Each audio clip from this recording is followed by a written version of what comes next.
നമസ്കാരം. നമ്മുടെ ഈ പുതിയ വിശകലനത്തിലേക്ക് എല്ലാവർക്കും സ്വാഗതം. നമ്മുടെ നാട് മുഴുവൻ ഇപ്പോൾ ആകാംക്ഷയോടെ കാത്തിരിക്കുന്ന ഒരു വലിയ വിഷയമാണ് നമ്മൾ ഇന്ന് നോക്കാൻ പോകുന്നത്. എന്താണെന്നല്ലേ? അതെ, നമ്മുടെ കാലവർഷം. എല്ലാ വർഷവും വളരെ കൃത്യമായി എത്തുന്ന, നമ്മളേറെ പ്രതീക്ഷയോടെ കാത്തിരിക്കുന്ന ഒരു VIP അതിഥിയെപ്പോലെയാണ് നമുക്ക് ഈ മഴ. പക്ഷേ ഇത്തവണ ആ VIP അല്പം വൈകുകയാണ് കേട്ടോ. എന്തുകൊണ്ടാണ് ഈ മഴ ഇങ്ങനെ കരകയറാൻ മടിച്ചു നിൽക്കുന്നത്? നിലവിൽ നമ്മുടെ കാലാവസ്ഥയിൽ എന്താണ് ശരിക്കും സംഭവിച്ചുകൊണ്ടിരിക്കുന്നത്? ലഭ്യമായ ഏറ്റവും പുതിയ വിവരങ്ങളിലൂടെ നമുക്കിതൊന്ന് പരിശോധിക്കാം. അപ്പോൾ എല്ലാവരും ചോദിക്കുന്ന ആ വലിയ ചോദ്യത്തിലേക്ക് നമുക്ക് ആദ്യം തന്നെ വരാം. മെയ് 26-ന് എത്തേണ്ടിയിരുന്ന കാലവർഷം ഇപ്പോൾ എവിടെയാണ്?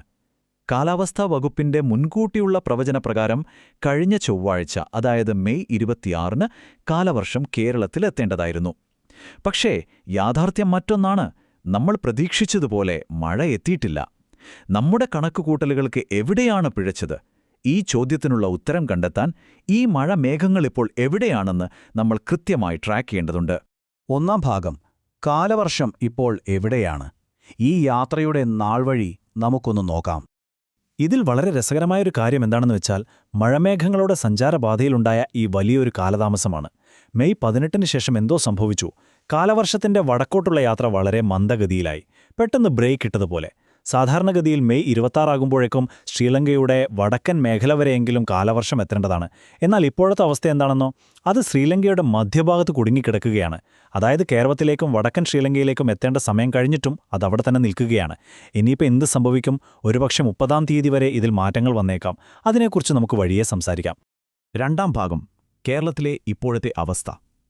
ശരിക്കും പറഞ്ഞാൽ ഇതൊരു രണ്ട് ആകാശങ്ങളുടെ കഥയാണ്. നമ്മുടെ കേരളത്തിന്റെ ഇപ്പോഴത്തെ അവസ്ഥ നോക്കിയാൽ ആർക്കായാലും ഒന്ന് കൺഫ്യൂഷനാവും. കാരണം കാലാവസ്ഥയിലുള്ള ആ വലിയ അന്തരമാണ്.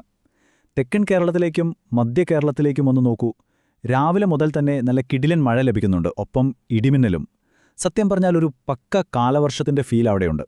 പക്ഷേ വടക്കൻ ജില്ലകളിലേക്ക് പോയാലോ അവസ്ഥ തികച്ചും വ്യത്യസ്തമാണ്. അവിടെ ഒരു തുള്ളി മഴയില്ല, പൂർണ്ണമായും ഉണങ്ങിയ വരണ്ട അന്തരീക്ഷമാണ്. ഈ ഒറ്റപ്പെട്ട മഴയും വേനൽ മഴയും ഇപ്പോഴും കേരളത്തിൽ തുടരുന്നതുകൊണ്ടാണ് ആളുകളിൽ ഇത്രയും ആശയക്കുഴപ്പമുണ്ടാവുന്നത്. അപ്പോൾ പിന്നെ തെക്കൻ ജില്ലകളിൽ പെയ്യുന്ന ഈ മഴയെ നമുക്ക് കാലവർഷമെന്ന് വിളിക്കാൻ സാധിക്കുമോ? മൂന്നാം ഭാഗം, ഇതിന്റെ പിന്നിലെ ശാസ്ത്രം. നമ്മളീ കാണുന്ന മഴ യഥാർത്ഥ കാലവർഷമാണോ അതോ വെറും വേനൽ മഴയോ?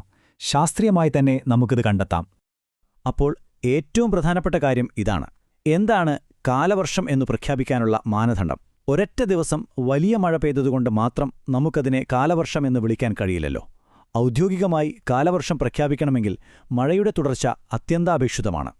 ഈ ഒറ്റപ്പെട്ട വേനൽ മഴയിൽ നിന്നും അതിനെ മാറ്റുന്നതും ഈ തുടർച്ച തന്നെയാണ്. ഉദാഹരണത്തിന്, ഇന്ന് നല്ല മഴ കിട്ടി, പക്ഷെ നാളെ വെയിലാണെങ്കിൽ അതിനെ വെറും വേനൽ മഴയായി മാത്രമേ കണക്കാക്കാൻ സാധിക്കൂ.